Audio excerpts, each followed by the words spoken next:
Thanks again for joining us for one more week of solitary confinement. We want to teach you just a little tiny bit of the shitty amount of American Sign Language that I know. This is yes. I think this is no, or this is some other kind of no.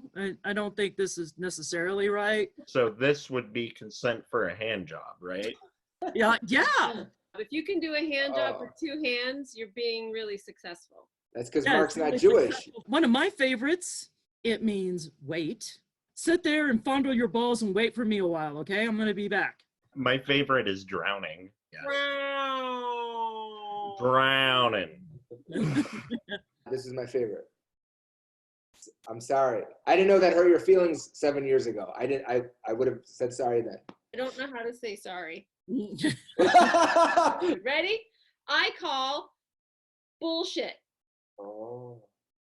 Well, you might enjoy this one more, Ron. You just do it like this. Like it means poop. I just want to take this moment to tell the audience. Tonight, I'm here to inspire you, and I'm going to take you on a trip. Since we're all stuck in quarantine, I am going to take us to Australia.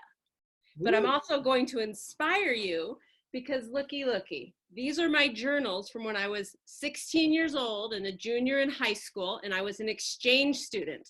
I went for a year abroad. I had no place I really wanted to go, so I decided on Australia because koalas, and they speak English. So I figured I'll go there. I wanted to go and get kind of worldly, sophisticated, go on adventures, make good friends, but I had a boyfriend back at home and I was deeply in love with him and I wanted to come back a better, improved, and thinner person for him to love and be worthy of him. But of course, my journey wasn't that easy.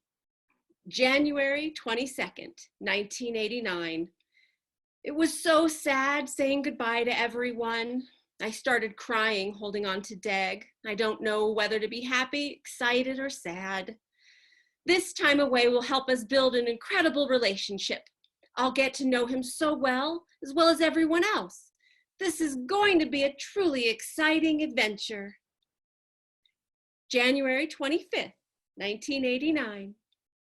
My host mother, Shirley, met me at the station. I also met Marvin, my host father, and Charla, my host sister.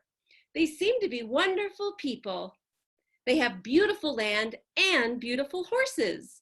The town, Tomigo, is pronounced Tomigo. And it's written that way. Life here seems to me like it will be school, horses, and sleep. January 27th, 1989. I went and got my school uniform.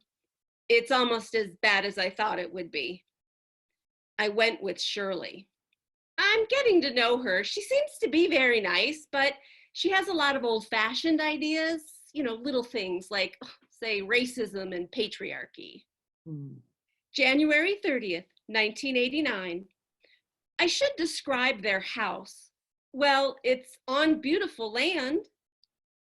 The house itself is not fancy, with thin walls and almost tacky decorations. I'm growing comfortable with it. Their culture level isn't very high. That's pretty much the same with all Australians. February 1st, 1989. Today was the first day of school. I talked to 5 exchange students and they all told me they wish they'd only put down for half a year instead of a year. They said they all wanted to go home. I called my mom and asked if I could come home in June. A full year seems way too long. The classes seems real remedial, except English. February 6th, 1989. I really miss Dag. I feel like he's my one and only. And I don't need to look anymore. I really want to kiss him right now, to feel his skin against mine and feel his whiskers. I love the way he looks when he doesn't shave for a few days. God, is it sexy. February 16th, 1989. So far, I've gotten 4 letters from Dag. Each of them is at least 8 pages. Ooh. I wish I could express my thoughts as good. March 5th, 1989. At the beach, In the ocean with Cindy, I was being swept over towards the rocks. My leg got caught in between two rocks and the undertow was pulling me under and the waves were big and pounding on me. I really felt like I was gonna die.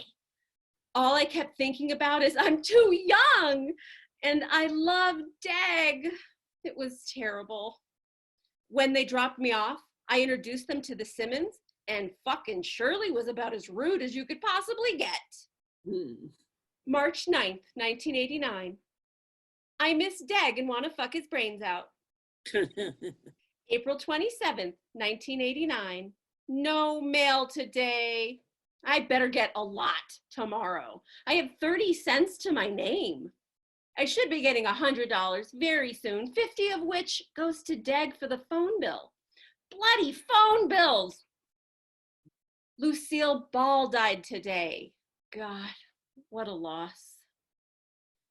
Speaking of loss, want to know another loss? I spent 5 fucking months in Australia and I only saw one frickin' koala. My last entry captures exactly how grateful I was for the whole abroad adventure and the exchange student program EF that was responsible for my entire trip. May 25th, 1989. Last night, Sin picked me up and we all went out for tea. We picked up McDonald's, 2 bottles of champagne and a cask of red. And we went up on a hill in Newcastle, ate, drank, took pictures, and looked around at the lights. I should say we went shopping, but it was more like shoplifting. Just little things nobody'll miss. I got a boomerang, keychains, and a picture frame. I bought the boomerang. While I was at Sin's, Cheryl called. What a bitch. She can go suck a garbage truck. Shirley picked me up and I got Vegemite and a peace mug. I wanted an Australia one. I'm still looking. Then I talked to my mom and EF didn't call her to tell her I was coming home on the 29th. Now that is slack, ass wipes. So she's calling tomorrow to get me a new flight out of LA. Fucking soap opera.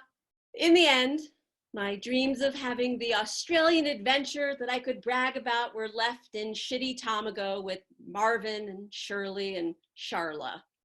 But I was still proud of myself for going on the epic adventure. And while I didn't come home and blow Dag's mind with my newfound worldliness, sophistication, and thinness, I did fuck his brains out in a pop-up trailer in the driveway of his friend's house as soon as I got back. Thank you.